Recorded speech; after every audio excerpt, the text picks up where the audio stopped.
Hey everybody, how's it going?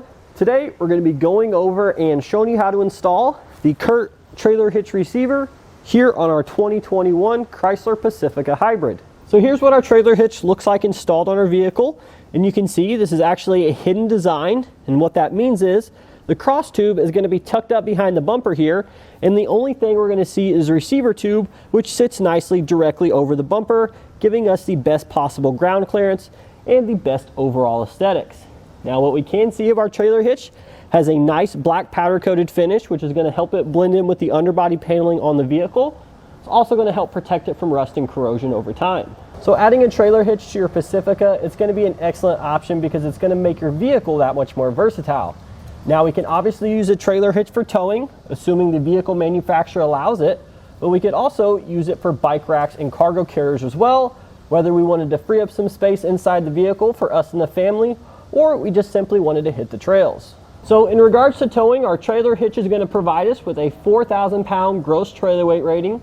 That's the amount we can pull outward on our fully loaded trailer. And it also has a 400 pound tongue weight rating, which is going to be the downward force on the receiver tube. Now keep in mind, these capacities are for the hitch only, which is tested separately of the vehicle. Therefore, you do need to verify if the vehicle can tow in your owner's manual, especially being a hybrid model. And then you abide by the lower of the two rated components, assuming it can tow, whether that's the hitch or the vehicle. So we do have a 2" by 2" receiver tube opening, and this is going to allow us for the greatest compatibility of those hitch mounted accessories, such as a bike rack and cargo carrier, which we have plenty of options to choose from here at eTrailer. So now we got a couple measurements for you guys we're going to help you select your hitch mounted accessories. So the first one is the distance from the ground to the top inside edge of the receiver tube, and you're looking at right about 13 inches. And then the distance from the center of the hitch pin hole to the outside edge of the bumper there, that's going to be right at 4.5 inches, and that'll be helpful when you're selecting your folding accessories. That way you can ensure that while they're in the folded position, they don't contact the vehicle. So on the side of the receiver tube, we're going to have our industry standard 5/8 inch diameter hitch pin hole that'll work with our 5/8 inch diameter hitch pin and clip. Keep in mind, this is sold separately. It doesn't actually come with the trailer hitch, and that's because a lot of your aftermarket accessories are actually going to come with their own specific one. And then on the bottom of the receiver tube, we have our safety chain tabs. Those are going to work great with both the larger clevis style as well as the smaller S-type hooks. So one big question we get asked here at eTrailer in regards to installing a hitch on their Chrysler Pacifica is whether or not they can still use the hands-free rear hatch. And as you're about to see now, we can still utilize this. There is kind of, however, a sweet spot that you're going to have to get used to in order to get it to open. We definitely do have a little bit more limited access than we did originally, but as you can see, it does still work.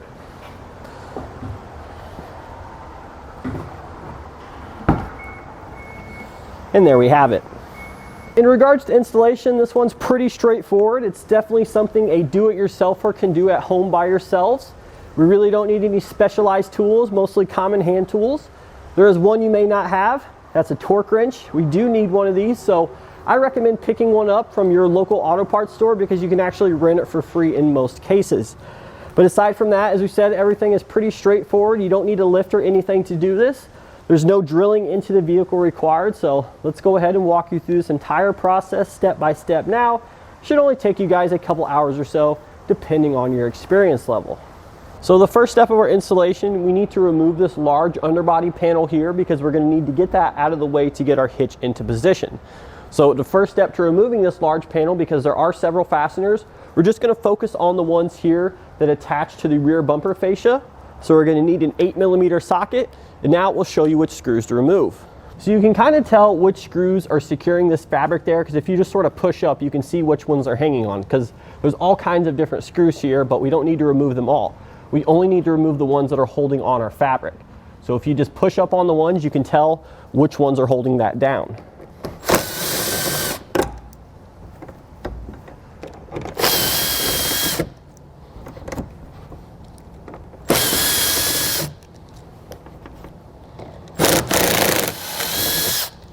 And then over on the driver's side, we have a couple of those same screws on the outside here. Go ahead and get those out.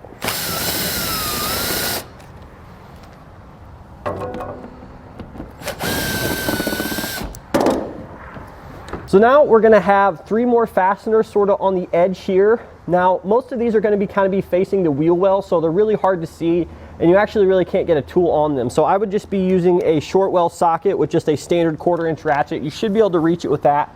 But there's going to be 3 of them. There's going to be one on this side, one on this side, and then another one on this side a little bit further above. So we're going to be using the same 8mm socket, the same size. But now we're going to go ahead and get those out, and that's just going to release this underbody paneling from this corner here of the wheel well liner.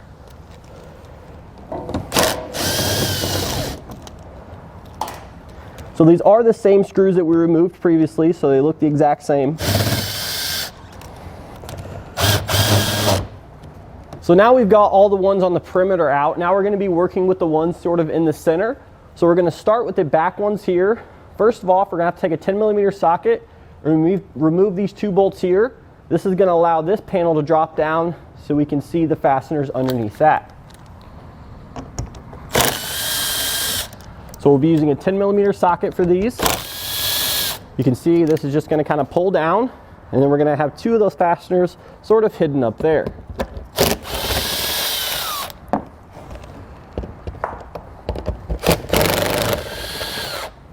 So now we're going to have a couple more of those sort of plastic nuts. There's a few on this side, there's a few on the same location on the other side, and then we have one more in the center here. So we'll just go ahead and remove those now.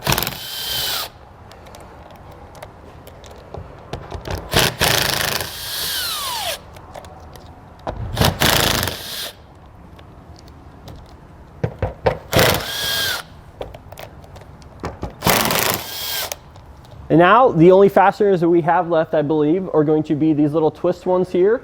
So these are plastic. We're just going to take a large flathead screwdriver, stick it in the little slot there, and just turn it counterclockwise to release it. We have one there, and I know there's one back here as well. And I think that's all the fasteners. I may have missed one though. It is possible because there's so many. So you guys may miss one as well. But we'll know once we get this one out. Because then if we do have them all out, we should just be able to pull it straight down. There we go. Looks like I did end up getting them all. So now we'll just go ahead and set this panel aside for now. We need to lower the exhaust. So there's going to be 2 hangers that we have to remove. There's going to be one located here and then one back here. Before we do that though, we're going to take some sort of support device. If you guys are working on the ground, just use a jack stand or a couple blocks of wood. Or if you're in the air like us, you're just going to use a cam buckle strap. Just hook it to 2 points on the vehicle there and pull it tight to provide some support for the exhaust. Then we're going to take a penetrating oil and we're going to spray down those rubber isolators. That way we can break the metal hangers free from those much easier. So as we said, there's one on the rear and sort of one in the center. We'll go ahead and spray those down now and then let them sit for a few minutes. So now we're going to take either a pry bar, or if you have one of these, probably not, but this is an exhaust hanger removal tool. We're going to use both of these so we can show you how. I'll start with this rear one here using our specialized tool. You can see it's very easy. Just depresses the hanger there. We can grab the rest of it with our hand and just pull it off. And for this rear one here, we're going to be using a pry bar. So we're basically just going to be wedging it between a metal part and just using it to pry outward there. Next, we're going to be removing our heat shield. So there's going to be 2 nuts holding it in place, 2 plastic nuts similar to the ones we removed earlier, but a different color. So we'll take a 10mm socket. We've got one here, and then one that's hidden a little bit more above the exhaust.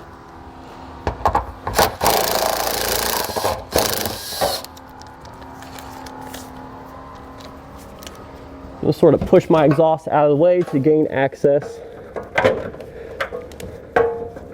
I don't think I'm going to be able to fit my impact up there, so we're going to switch over to a hand tool, possibly a swivel socket to get that out.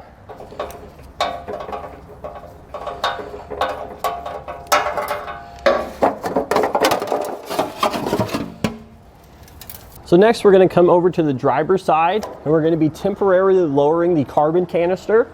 So this is what the carbon canister is, and there's 2 bolts holding it in place, one on the front here and then one on the back side.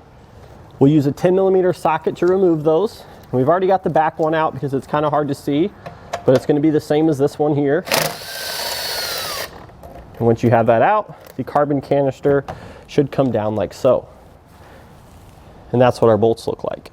So now between the carbon canister and our bumper beam here, we may or may not have a ground wire. If you do have that, you need to remove it using a 10mm socket.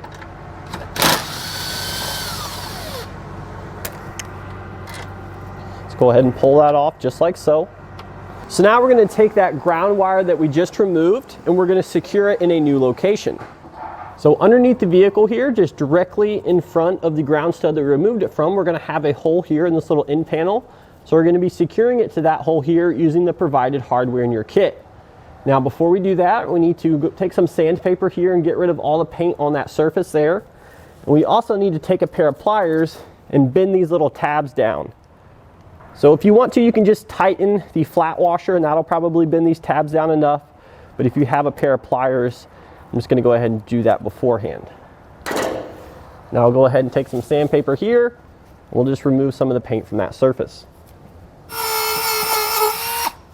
Next, we'll take our provided 1/4 inch hardware, our 1/4 inch bolt, 1/4 inch flat washer, and then 1/4 inch nylock nut.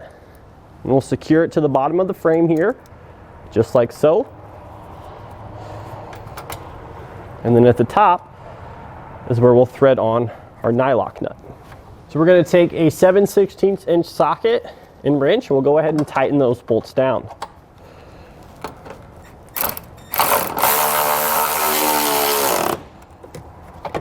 So now we're going to take our brackets in our kit that look like this and install them to the top of the flanges of our carbon canister like so.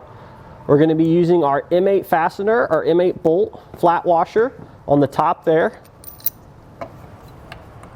It's going to go down just like that. Then we're going to place another flat washer on the bottom and then a flange nut. We're not going to tighten this down just yet. We're just going to leave it loosely installed. And we need to do this for both the forwardmost and the rearwardmost mounting hole here on our carbon canister. So now the next thing we're going to do is over here on the driver's side, we're first going to remove this little clip-on nut here, just like that one there. And then we're going to fish our hardware into the frame. So we're going to be fishing our hardware into these two holes here using this rearmost access hole. So what we're going to do is we're going to take a fish wire here. We're going to feed the coiled end through one of the holes that we want the bolt to come through.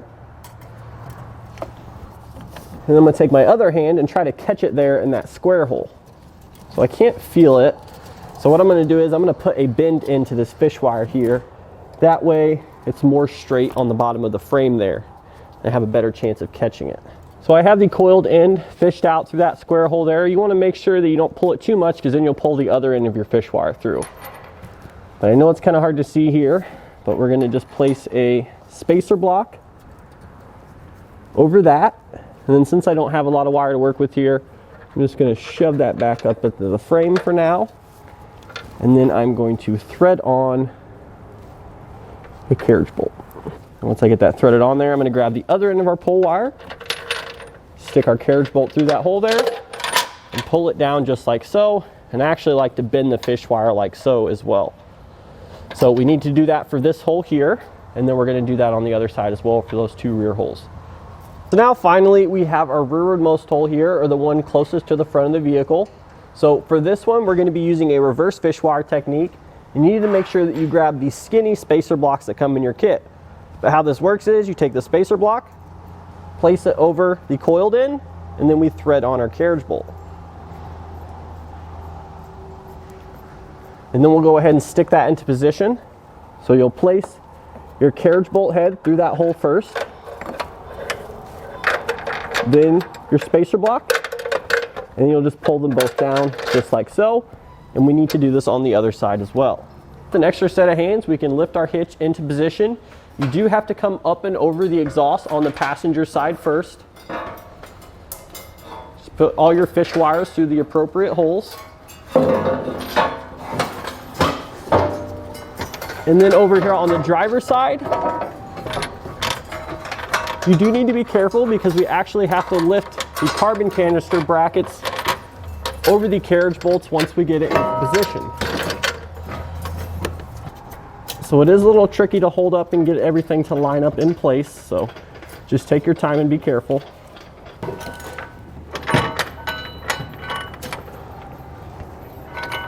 Once you get it lined up, you can pull off your fish wire, and then we can secure it using a conical tooth washer and a hex nut.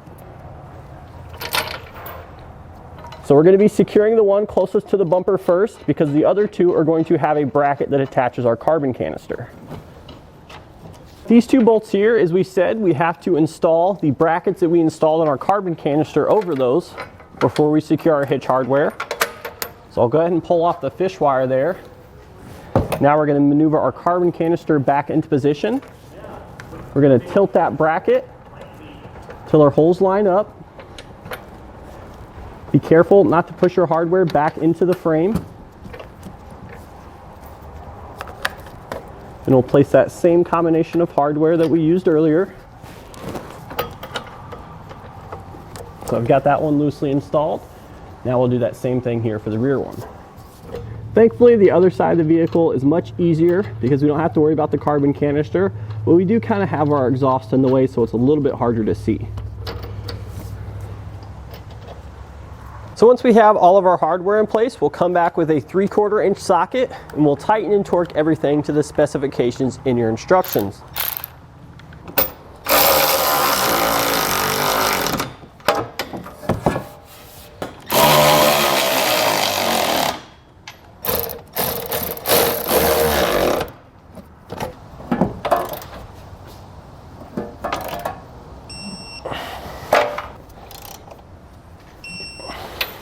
So now the next thing we're going to do is we're going to take a 13mm socket.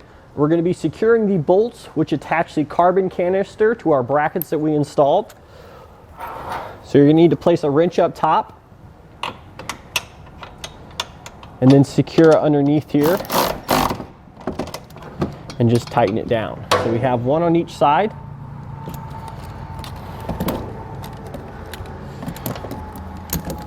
So this rear one is kind of hard to get to. I think I'm going to have to end up using 2 wrenches here just because I can't get a socket on it.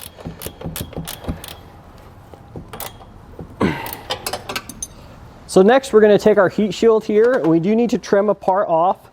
We're going to measure 11 inches up from this bottom portion here. We're going to make our cut line, then we're going to take a pair of tin snips and we'll begin trimming that out.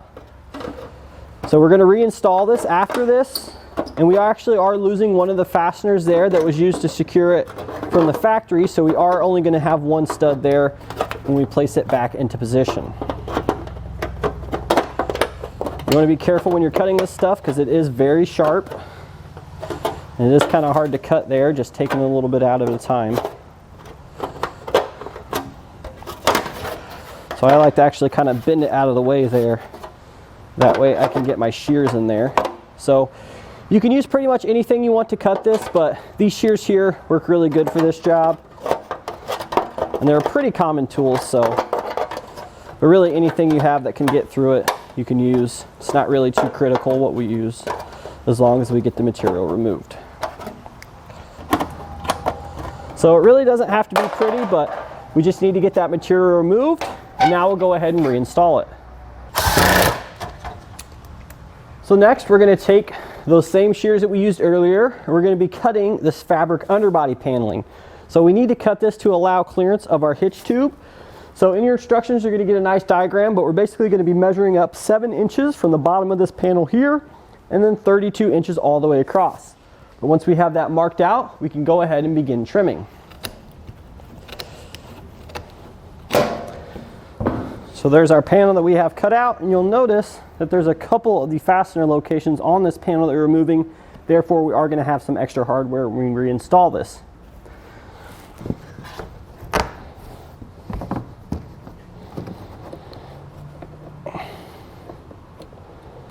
The only thing left to do now is to simply raise our exhaust back up into position. You may want to spray down those rubber isolators, but once we get that done, that's going to do it today for our look and installation of the CURT Trailer Hitch Receiver here on our 2021 Chrysler Pacifica Hybrid.